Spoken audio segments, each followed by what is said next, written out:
You're listening to Season 14 of the Virtual Tailgate, a media bullcrap production covering college football in the Atlantic Coast Conference. I'm Andrew. Joining me always is David. 250 million light years away, in the constellation Cetus, two disk galaxies merged, resulting in a spectacular starburst, continuous star-forming activity, and the destruction of any galactic habitable zone that may have been present beforehand. The name of that bright, shiny, uninhabitable merged galaxy, NGC 34. That's fantastic. I don't have a clap. The more you know. I don't have a clapping sound effect. That's what I need. I'll track that down for next week. All right. Also joining me, Andrew, just play a little clip of "We Are the Champions." I don't. or we could get some. It's not doing your homework and knowing what.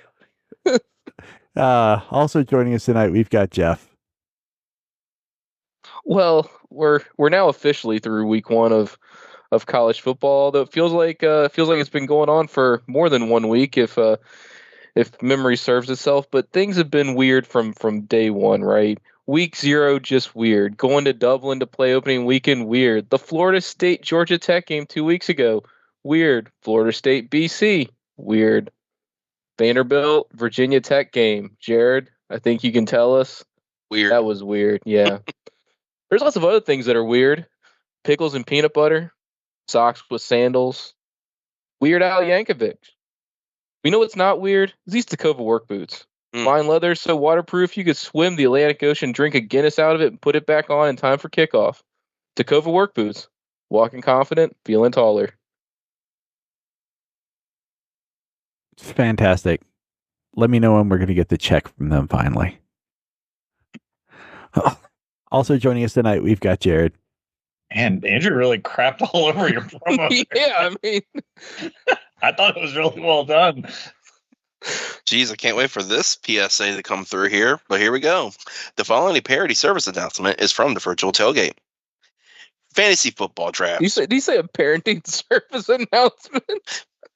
Fantasy football drafts, a time when they may conflict with personal family events, a time when disagreements among loved ones occur. So how should you handle it? Simple. Tell that old ball and chain to go pound sand and understand that although marriage is eternity and Dante's Inferno, fantasy football is only a few weeks. A few weeks that can turn your secret stash of cash hidden from your family and go from broke to drunk at $1 natty night at the local watering hole. And all it usually takes is for a kicker from a foreign country to nail a 50-yarder to win it all each week. You tell me what's worth more, cash and glory or family time? You know what decision to make, and you'll be glad you did. The more you know.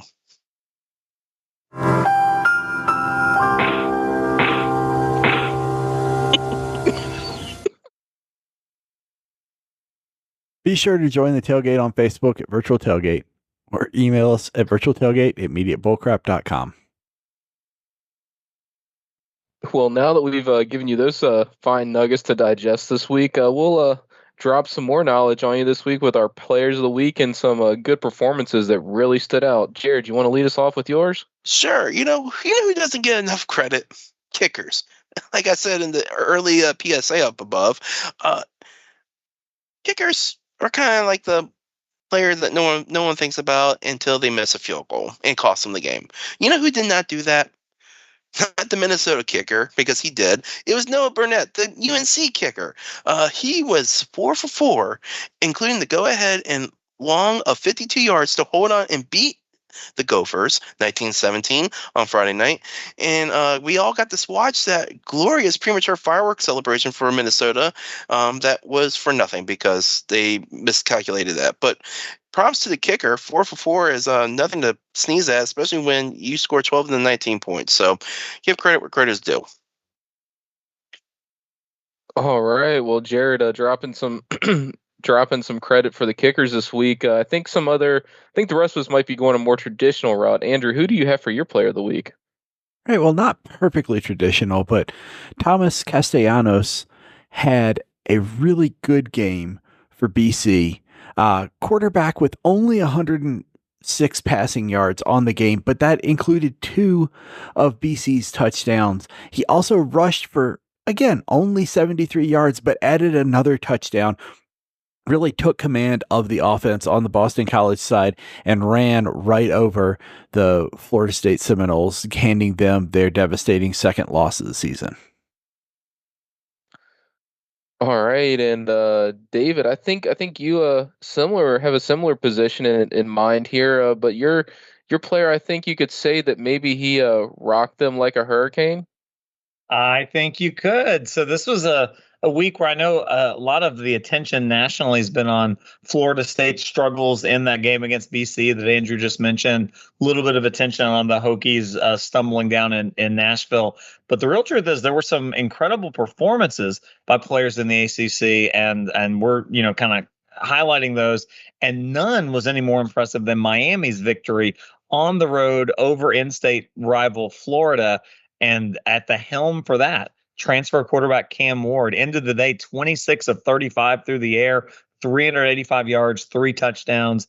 Monster win for the Hurricanes. Dare we say it at last? The U is back. All right, and speaking of teams and players that are on the uprise here with big performances, welcome to the ACC, Kyle McCord. Transfer quarterback from Ohio State, transferred to Syracuse this summer. Really one of the big names in the transfer portal, and definitely you could call it a steal, if you will, for a team of a team like Syracuse to get somebody that got recruited and was a projected starter at one time at a school as big as Ohio State. Welcome to the ACC. Had a huge game in his first game, 27 of 39, 354 yards and 4 touchdowns.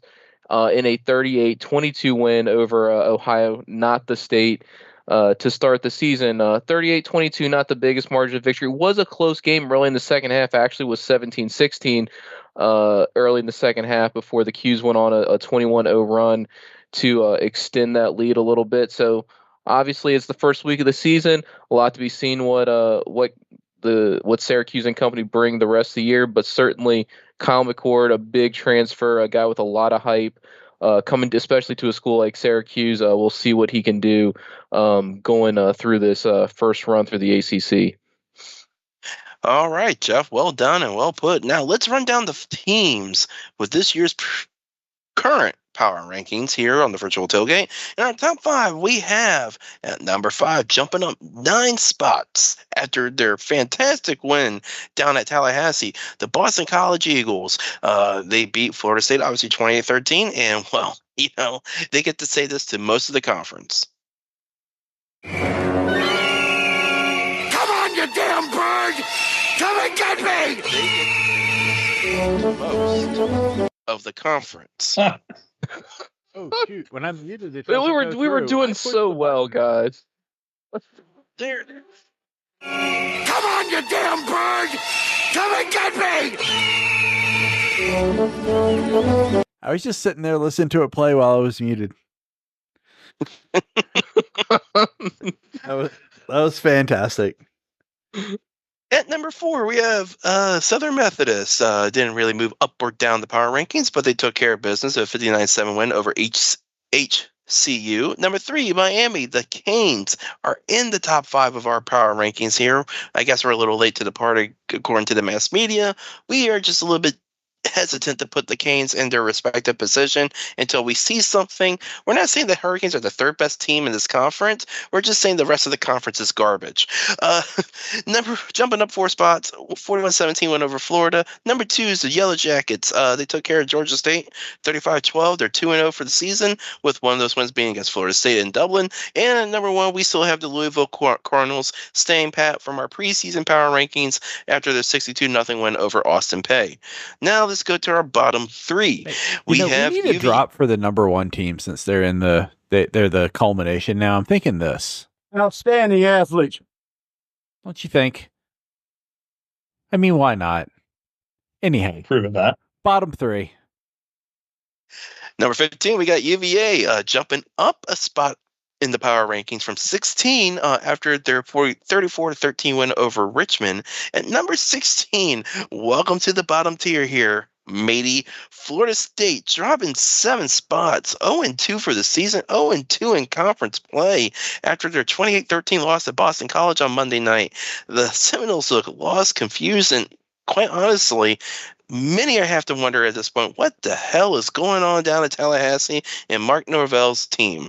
At number 17, last but definitely least, we still have the Stanford Cardinal. Lost their game against TCU 34-27. They had a lead at half, and they just let it slip away. And, all they had to do was just hold on for the win, but instead they get to listen to this glorious soundbite. Rock says they kept you at the bottom of the barrel because you absolutely suck. But rest assured, we're not going to forget Florida State here. No. A top 10 preseason predicted team has now been pretty much relegated between a sandwich of Virginia and Stanford in our power rankings. So you get to listen to this nice little clip as well. He clambered up, looked in, and nearly fell off in surprise. Someone defecating. Disgusting. David? All right, fellas. Well, here's the good news about college football is that every week is a new start, and especially in the era of the 12-team playoff, really, I think it's still true that in the ACC, 16 of our 17 programs still control their own destiny. Florida State might be the outlier there. They would need some things to break the right way. But everybody else, if they win out, they are going to the playoffs. And so that's enough of looking behind us. Let's look ahead. This week, there are a handful of games that we want to break down. The first of those is the Georgia Tech Yellow Jackets, our number 2 team in the ACC, the only team in the league that can sport a 2-0 overall mark and a 1-0 conference record. One of the teams with the biggest wins in that opening week 0 victory over Florida State. That's the Yellow Jackets of Georgia Tech. They are traveling up to Syracuse, going on the road. They come in as 2.5-point favorites in this one. What do you expect, fellas? Can Georgia Tech keep the momentum running? Is this a week where Kyle McCord and the Cuse break out once more? What's going to happen here? I mean, what I saw when Georgia Tech played State this past weekend, it looked like Georgia Tech was in control of that game from pretty much beginning to end. It was not really a game where the score indicated it was closer than I thought was. It really was. And Georgia Tech was just dominating at the end. I just feel like what Brent Key has done down there is really taking the best of what he can get and just maximizing that talent. And actually, we don't have a game here for them this week because they're playing a FCS team. Bill O'Brien kind of showed an example of what you could do with the talent you're given and how to maximize it. He went ahead and said, we're going to play power football down in Tallahassee and punch it down your throat. Georgia Tech is kind of doing the same thing. And that's honestly one of the best ways to win football games. If your talent is just at a cap, you have to find a way to run the football effectively and play good defense. I know that's just typical jargon in football terms, but it's true. It's the solid foundation of winning football games, and Georgia Tech is doing a really good job of that, especially the past few weeks going back to last season. So with that being said, Syracuse had their ups and downs against Ohio, and I think at this point you kind of look at the two and say, well, who's the better team if you put them on, against each other 50-50? And you kind of, I say it's still Georgia Tech. Is it going to be a close game? I think it is, but I think Georgia Tech will find a way with their key players to go ahead and pull away by at least a field goal. Yeah, I've got Georgia Tech on the spread here as well. This is one of a raft of the really close opening spread games in the ACC this week. And definitely compelling because neither of these teams are teams we thought much about as recently as last year. Honestly, I think maybe we were underselling Georgia Tech a little bit, but Syracuse was nothing until the transfer portal this year. Now this is an interesting game, if not a marquee one, at least an interesting one. Georgia Tech made it into the top 25, just right at the edge there this week, which is well deserved for them. And I'm going to go with, as I said with Jared, I think if I'm going to bet on Georgia Tech to win, I'm going to bet on them to win by at least a meaningful score and not just have a UNC Minnesota type game. Yeah, I kind of agree with both of you guys. I think actually this is an interesting matchup because they're both teams that seem to be on the rise. Both ascendant programs here, new coaching staffs in place that are doing some exciting things. But I'm going to keep riding the Yellow Jackets. Haynes King is the real deal at quarterback. Both sides of the ball, they just seem to be getting better and better week over week, going all the way back to the middle of the season last year. And so I'm going to keep riding that. Syracuse, I think, has a lot to continue to demonstrate and show us. But right now, Yellow Jackets are kind of class of the field in the ACC, and I think they win and cover the spread. That's kind of the broad consensus on the virtual tailgate, but I got a feeling that Geoff does not see it that way. Yeah, I mean, this is I agree with you guys. This is a tough game to kind of get a gauge on it. In the ACC and really in college football, it seems to take so long to get a gauge on how some of these teams are going in. Georgia Tech, as Jared said, really was in control most of the game against Georgia State last week. Syracuse had its ups and downs against Ohio. I think we talked about it last week with the Georgia State game, and it didn't come to fruition. But at some point, we wonder about the when does Georgia Tech do we think Georgia Tech is as good as we have kind of raised them up to be the first couple weeks of the season. Now they are 2-0. You can't take away the wins, but also to have realistic expectations of how good they can really be. When does that letdown happen? When does that come back to reality that they're not a team that's going to go 12-0 for the duration of the season? And this feels like, I totally agree with you guys that Georgia Tech has played two very solid games. Syracuse on offense definitely played a spot on game. Defense was a little bit suspect last week. But it's not a comfortable place to have to go up to Syracuse and play this game. Maybe the travel ends up impacting Georgia Tech a little bit. It's not an easy in and out type of travel for them. And you've got Kyle McCord building off of the confidence that they just got this last week against Ohio. So I there's something that maybe it's wishful thinking, maybe it's building off of the game ball I handed out this week, but it feels like it's just hard to think that that Georgia Tech doesn't have a letdown at some point. This feels like an opportunity where you've got two teams that have a lot of confidence coming into into this game, where the home team just ekes it out a little bit. So I think Syracuse. I'm taking the money line. I'm taking Syracuse up for the straight up win, which is really just a pick 'em anyways at -2.5, pretty much.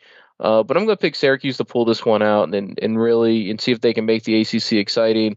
I do think one of the things I noticed even before looking at the line is that the over-under for this game is 62.5, which I think is interesting because I think this has an opportunity to be a real high scoring affair. And clearly the Vegas odds, which isn't one of the numbers we look at, thinks that's a good chance as well. A game that could easily have one end or both teams in the 30s. So either way, I think this is going to be an exciting game. Two of the, as you said, David, two of the real surprising teams, at least through 3 games total, in the way they performed to open the season.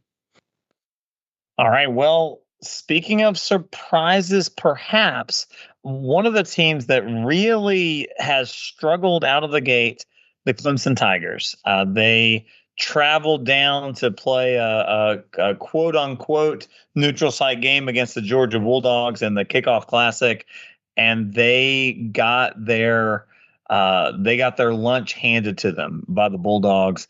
Clemson looking for a little bit of redemption back home, playing host to an Appalachian State team that's pretty good, that won big a week ago in their opener on the season. This game opens with the Tigers being favored by 17 at home.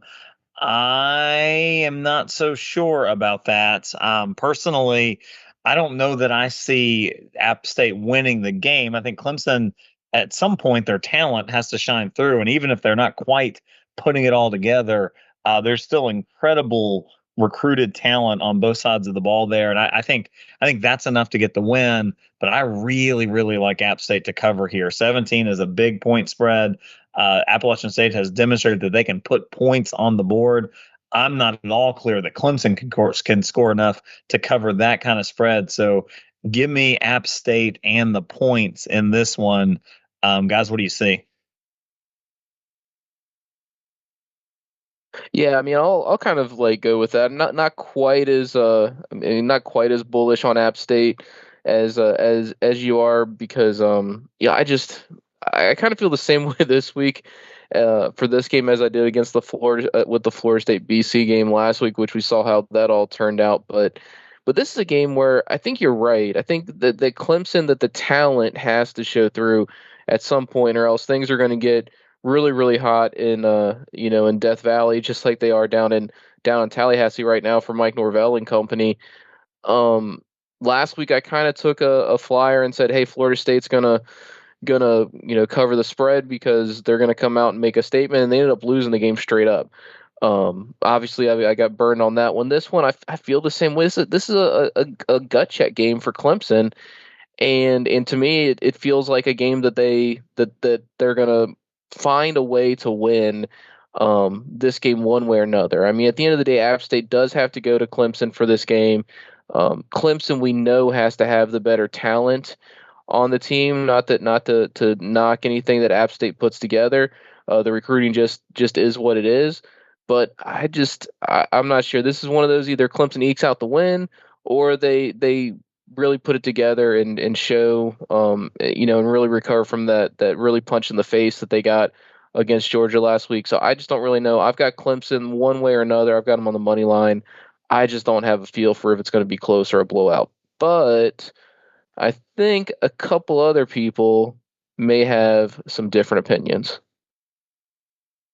I mean, Well, I don't know if I actually really have a different opinion after listening to you guys talk, but it's an interesting money line. They're two big, like, kind of big spread games that I could see teams being the favorite team being over evaluated right now. One is this game with Clemson. The other is with Virginia Tech, and there's both just interesting enough that, like, yeah, I could just take the team to cover the spread, but we'll go money line because I think there's a chance that maybe Clemson really is completely without an offense this season.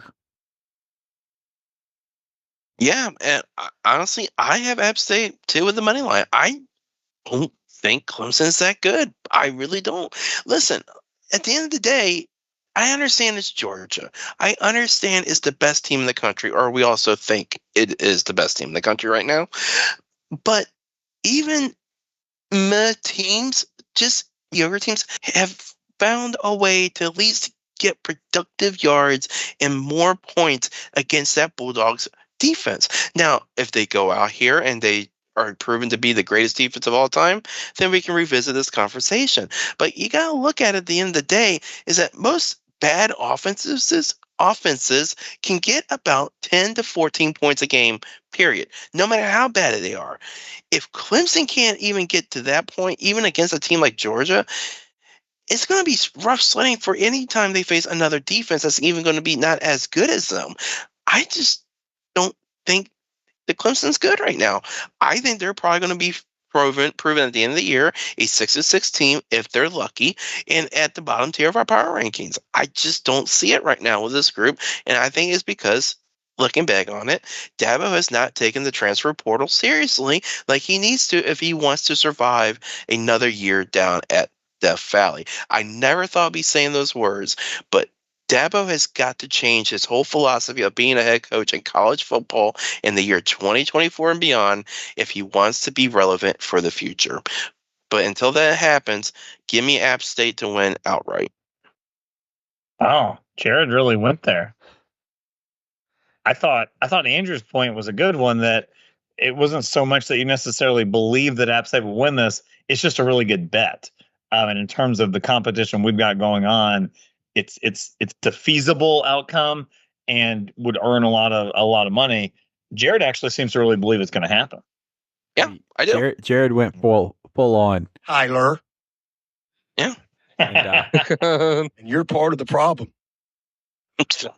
All right, we got one more game we want to talk about. This is another of the kind of preseason contenders in the league. It's the NC State Wolfpack. NC State was a little bit hard to make sense of last week with the midweek game that they played against Western Carolina, where they stumbled out of the gate, got it together late, ended up winning comfortably. They're going on the road to take on a Tennessee team that looked like they were just world killers in their dominant victory over a lesser opponent last weekend. This is a Tennessee football team that can score some points, buddy. Wolfpack are going to have to they're going to have to light up the scoreboard to keep up.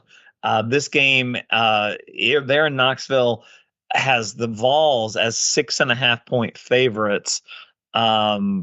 Where do you see this one shaking out? What do the Wolfpack need to do to be competitive or even to pull the upset here?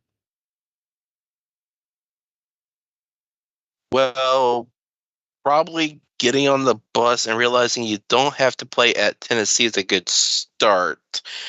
But since that's not an option, by the way, it's a neutral site game. It's in Charlotte. They're going to need to play probably one of their best games they played in the past. Yeah, they're going to have to play one of their best games they probably played in the past 5 years. This is a really good Tennessee game. I don't see them.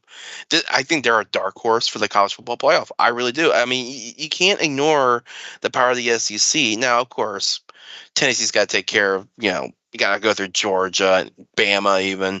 But they can still find a way to win outside those games, and they'll be considered for the college football playoff, possibly as an at-large bid, and maybe justifiably so.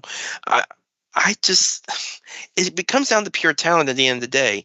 And I just think we have a S tier or near S tier with Tennessee. And we have, you could argue maybe a B, or even like if they're on their A game, an A- tier with NC State. I just think the talent difference is going to be way too much. And especially with NC State, who, by the way, struggled and didn't even lead against their FCS opponent until the middle of the fourth quarter. They can't do that against Tennessee. I don't think they will, but I don't think they'll even get a chance to even have a chance for a comeback, because I think Tennessee just comes in, takes care of business, and wins by 2 scores. Give me the Tennessee and spread. Yeah, I agree with you. I actually think 6.5 is a little low for this one. Wolfpack are good. They really are. But this is a Tennessee team. Again, that explosive offense, I think it's going to be hard to keep up with them. And you're right. The Vols have national title aspirations. Maybe the Wolfpack do too. Again, there's an avenue for really any of the top half of the ACC to sneak into the playoff as conference champions. But Tennessee's an actual honest to goodness contender, and I think you'll see that separation on Saturday. Geoff, are you with us on this? I mean, I'm with you guys. I think it's, once again, I guess I'm running the money lines in our games that we picked this week, because I think it's early in the season and it's hard to see what's going to come out of these games. I mean, we've got a Tennessee team that ran up the score last week against Chattanooga. That's been we talked about that. An NC State team that struggled against Western Kentucky. If you were to ask, what does NC State need to do in this game? I mean, it really, we talked about it in the episode just to set the season up. This NC State team, while it's got good quarterback play, Grayson McCall played a really good game against Western Kentucky last week. But this is a team that runs through its defense, and that's really what they've had as their kind of their bread and butter the last several years. So I mean, if you were to say, well, what do you need to do in this game to compete with Tennessee and keep the game close, I'd say that defense needs to play better than it did against Western Kentucky. Now, one of Western Kentucky's TDs was set up by an interception on the offense, so how much does the defense get credit for that? It shows up on the scoreboard, but nevertheless, it's a defense that needs to play better than it did last week, and that offense needs to play ever as much as they did against Western Kentucky. Once again, this is one of those early in the season. I totally am with you guys. This is a Tennessee team that is really, really good. I don't know what to read into a 69-3 win over Chattanooga any more than I do 38-21 or 38-27 or 38-17 victory over Western Kentucky. So I'm thinking as Tennessee pulls it out, 6.5, you're right around that touchdown spread. I think it can be closer than that. I've got Tennessee one way or the other, but I don't know if they're quite 7 points better. There are two things that always ensure that the virtual tailgate is good podcast listening. One is that you can always count on Geoff to be Mr. Moneyline, like hedge his bets. That's right in the middle. That's right. No spine. Like you can always count on that. Hey! I thought there was a compliment there until. Yeah. No. Sorry. I think it just came out wrong, buddy. Yeah. Well done. The second thing you can always count on this show is that there's always going to be one yokel on here who gets things completely wrong. This time around, it's Andrew. Do you want to defend yourself? I don't think that I do. I'm just going to say that it's going to be a closer game than you guys think. It's a, neutral site for whatever that's worth, game. And I think that NC State shook the rust off, whereas Tennessee just got to play a practice game last week. So I give them a shot at staying close, at making it a little more surprising. NC State's been a surprising team in the past few years here and there. So I'm not saying that they're going to win. I'm just saying it's going to be a little bit closer than you take it to be. All right. Well, if history is any indication, you're probably right. Going against the grain of the virtual tailgate is probably the best bet. Well, I mean, I did know that. That's why you got to go for it here and there at the very least. All right. So before we head out though, just like we did last week, I want to get you guys one quick fire bet. One of the games we haven't talked about. How's it going to go? What would you give to the people? I'll kick us off and say Duke is going to cover that 2.5 point spread against Northwestern. Jared? Listen, I watched them. I watched the clips. They stunk. They're going to struggle again, at least to cover the spread. Take Marshall minus 17 against the Hokies. And it's only going up. So just wait for it to hit the peak and take those points. Geoff? It's my belief that Louisville is 25.5 points better than Jacksonville State. Confidence, strength, resoluteness. I mean, well, Jared I thought we were supposed to do quick fire bets here. Jared goes off and does a whole dissection of his. I thought we were supposed to just yeah, all he did was say that it's going to cover. Just wait for the spread to get bigger. David, bring us home. I'm just happy that Geoff made an actual honest to goodness pick there. I don't think I've ever heard that happen. Most ludicrous crap I've ever heard. All right. I'm going to take Auburn. I think the Auburn Tigers at home against Cal going to cover an 11.5 point spread easily. That this is a game they win by 2 or 3 touchdowns. All right. Well, that's it for the Virtual Tailgate. You can send your questions or comments to virtualtailgate@mediabullcrap.com. Always remember these 3 rules. Never get less than 12 hours sleep. Never play cards with a guy who has the same first name as the city. And never get involved with a woman with a tattoo of a dagger on her body. Stick to that.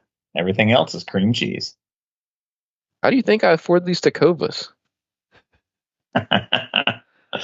It's not by taking these big bets you suckers do. Jeez.